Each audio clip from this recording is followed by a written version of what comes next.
GK with কিরণ চ্যানেলে এক নতুন ভিডিওতে তোমাদের স্বাগত জানাই। আজকে আমরা আলোচনা করব তৃতীয় শ্রেণীর যে বাটারফ্লাই বই রয়েছে সেই বইয়ের লেসন 3 আমরা ইউনিট 2 যে গল্পটা ছিল the amazing world of insect সেটি আমরা পড়ে নিয়েছি। সেই ভিডিওটি দেখে না থাকো তাহলে ডেসক্রিপশন বক্সের লিঙ্ক থেকে সেই ভিডিওগুলো দেখতে পারো। এছাড়াও আমার চ্যানেলে রয়েছে উইংস বইয়ের সম্পূর্ণ সমাধান, চাইলে তোমরা সেই ভিডিওগুলো দেখতে পারো ডেসক্রিপশন বক্সের লিঙ্ক থেকে। তো আজকে আমরা শুরু করব দ্য অ্যামেজিং ওয়ার্ল্ড অফ ইনসেক্টসের যে প্রশ্নগুলো রয়েছে সেই প্রশ্নগুলো। তোমরা তোমাদের বইয়ের 50 পৃষ্ঠা খুলবে, সেখানে অ্যাক্টিভিটি 5 রয়েছে, সেগুলো আমরা একটু করে নেব।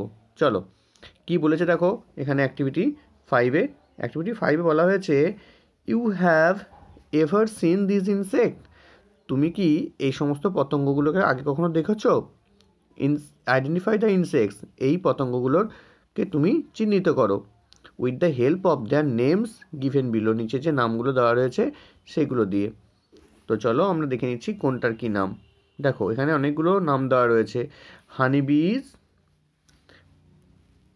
ওয়াস্প রয়েছে, বেডবাগ রয়েছে, ক্রিকেট রয়েছে, ককরোচ রয়েছে, ড্রাগন ফ্লাই রয়েছে। এবার আমাদের দেখতে হবে কোনটা কি, ঠিক আছে, কোনটার নাম কি। দেখো প্রথমে যেটা রয়েছে আমাদের এখানে ককরোচ, দেখো আরশোলা রয়েছে, তাহলে আমরা ককরোচটা লিখে নেব। এই যে ককরোচ বানানটা রয়েছে, এই ককরোচ বানানটা আমরা এখানে লিখব, ঠিক আছে। তো চলো আমরা বানানটা লিখে নিই। দেখো আমরা ককরোচ বানানটা লিখছি,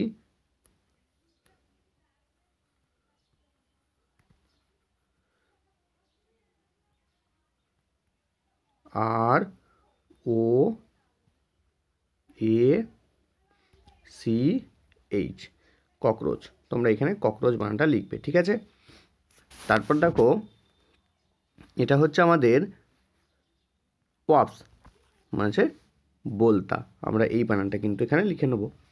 দেখো কি লিখব, W A S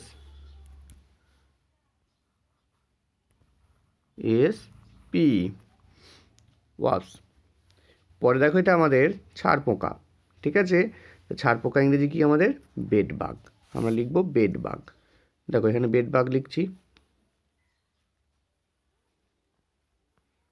bed bug, বিইউজি, ঠিক আছে, বেডবাগ। পরে দেখো এখানে কি রয়েছে, এই যে ছবিটা, এটা হচ্ছে একটা মৌমাছির ছবি, তাহলে মৌমাছি ইংরেজি কি হানিবি, এটা আমরা লিখে নেবো হানিবি। এখান থেকে লিখতে শুরু করব,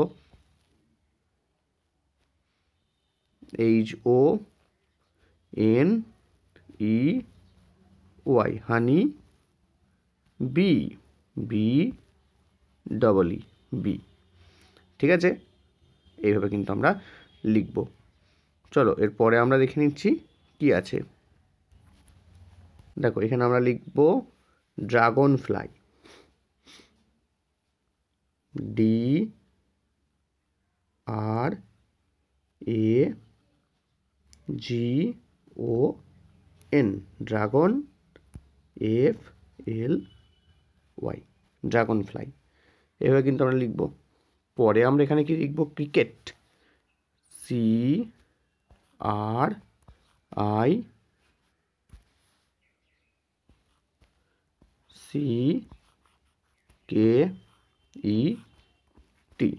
ক্রিকেট, ঠিক আছে।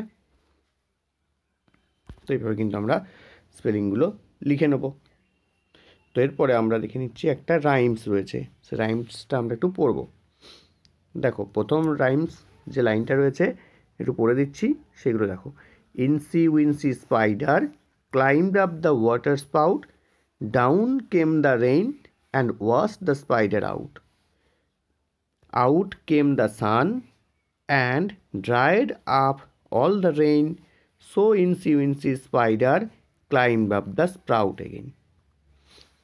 অর্থটা কি, ইনসি উইনসি নামে একটা স্পাইডার অর্থাৎ মাকড়সা climbed up the water spout, একটা জলের পাইপ বেয়ে উপরে উঠছিল, ডাউন কেম দ্য রেইন, তারপর বৃষ্টি এলো, and wash the spider out, এবং সে মাকড়সাটিকে সেই জলের পাইপ থেকে ধুয়ে নামিয়ে দিল।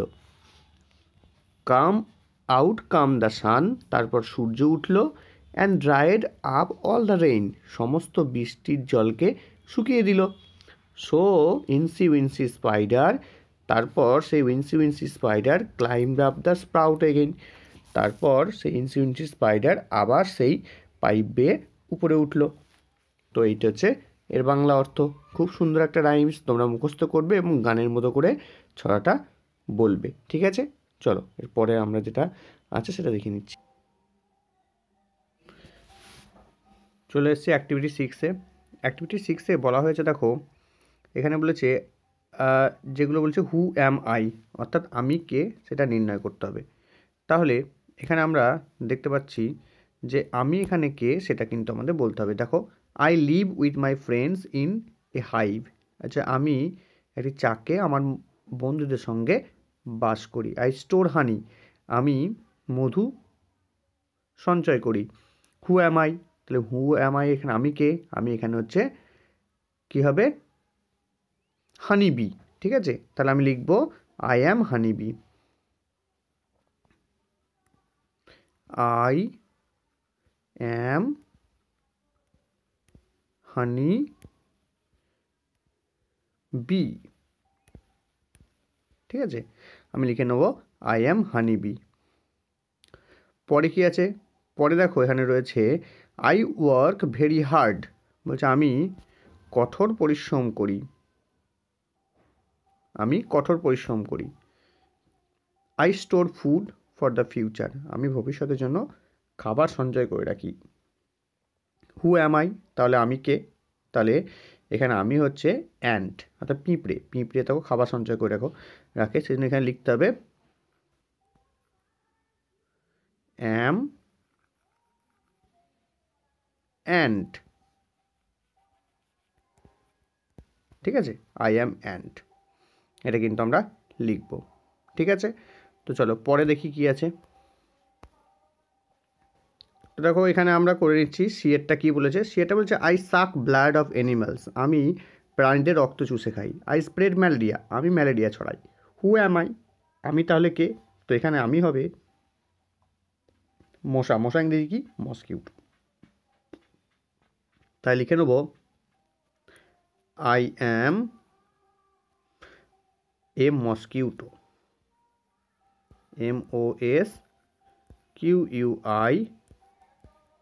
MOSQUITO, মসকিউটো, ঠিক আছে?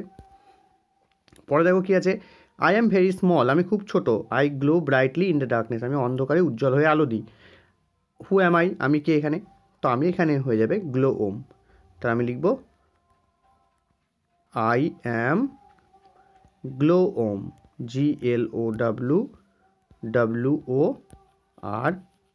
GLOWORM, গ্লো ওম, তাহলে আমি এখানে হচ্ছে গ্লো ওম।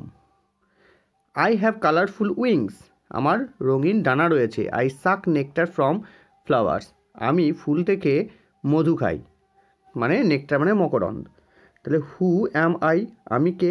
তো আমি এখানে হচ্ছে বাটারফ্লাই, তাহলে আমি লিখে নেব আই অ্যাম বাটারফ্লাই, BUTTERFLY,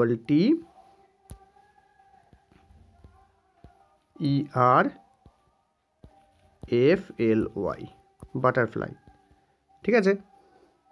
তাহলে আই অ্যাম বাটারফ্লাই, এটা লিখে নেব। তো এরপরে আমরা অ্যাক্টিভিটি 7-এ চলে যাব। 7-এ দেখো কি বলা হয়েছে। 7-এ বলা হয়েছে let's write 4 sentence about a oath with the help of the following words, নিচে যে ওয়ার্ডগুলো রয়েছে সেইগুলো দিয়ে ওয়াফ সম্বন্ধে, অর্থাৎ ভীমরুল বা বোলতা, তাদের নিয়ে 4টে বাক্য লিখতে হবে। এখানে কটা বাক্য লেখা আছে? এখানে 2টো বাক্য লেখা রয়েছে, দেখো।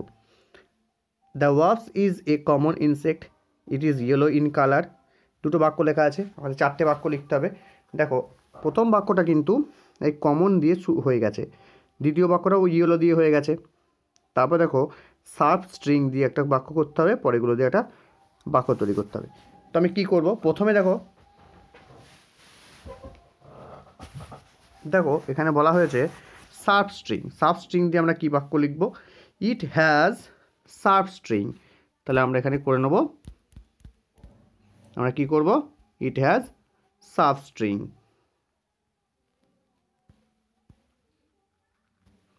Serve, STING,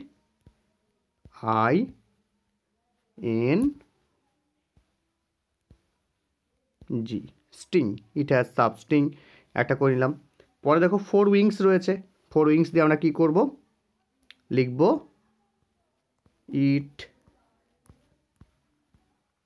it has 4 wings, WINGS, wings, it has 4 wings, এটা একটা বাক্য হয়ে গেল। পরে দেখো বাজিং সাউন্ড, বাজিং সাউন্ড কী করব, অর্থাৎ যখন ওড়ে তখন সেটা বাজিং সাউন্ড করে, ঠিক আছে, ভোঁ করে আওয়াজ হয়, সেটা হচ্ছে বাজিং সাউন্ড। তাহলে it makes buzzing sound,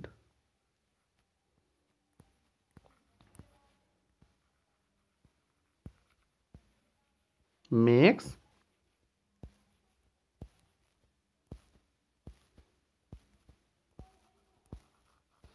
বাজিং sound, ঠিক আছে, এভাবে লিখব। পরেরটা কী আছে, অফ সাইব, তো সেটা দিয়ে আমরা কী বাক্য রচনা করতে পারি, ইট লিভ মানে হচ্ছে মধু, যে ওদের যে চাকটা রয়েছে সেই চাকটাকে বলছে ভীমরুলের চাক বা বোলতার চাক, সেটা আমরা কি লিখব, it lives,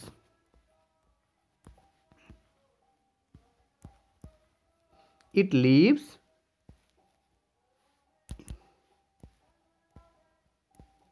in wasp hive, ঠিক আছে। তো এইভাবে কিন্তু আমরা বাক্যগুলো লিখে নেব। তো চলো এখানে আমরা ভিডিও শেষ করছি। ভিডিওটি ভালো লাগলে লাইক করবে, বন্ধুর সঙ্গে শেয়ার করবে, আর চ্যানেলে নতুন হলে চ্যানেলটা সাবস্ক্রাইব করে রেখে দেবে এই ধরনের ভিডিওর নোটিফিকেশান সবার আগে সবার প্রথম পাওয়ার জন্য।